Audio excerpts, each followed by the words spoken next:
നമ്മുടെ കുതിരയെ അവൻ്റെ സ്വർണ്ണ കൊടിമരത്തിൽ കെട്ടുന്നത് നമുക്ക് കാണണം എന്ന് ആക്രോശിച്ച ടിപ്പു സുൽത്താൻ അദ്ദേഹത്തിന് ഭഗവാന്റെ അനുഗ്രഹം കൊണ്ട് ഈ മണ്ണിൽ കാലുകുത്താൻ സാധിച്ചില്ലെന്ന് മാത്രമല്ല, അദ്ദേഹം ആ മോഹങ്ങൾ വിട്ട് മൂന്നാം മൈസൂർ യുദ്ധത്തിൽ തിരിച്ച് മൈസൂരിലേക്ക് പലായനം ചെയ്തു.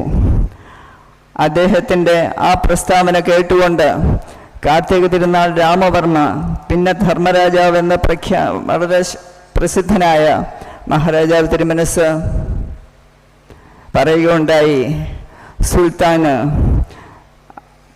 കുതിരയെ സ്വർണ്ണ കൊടിമരത്തിൽ കെട്ടുന്ന കാണണമെന്നാണല്ലോ ആഗ്രഹം. അപ്പം അതിന് കുതിരയും സുൽത്താനും ഇവിടെ വന്നല്ലേ പറ്റുള്ളൂ.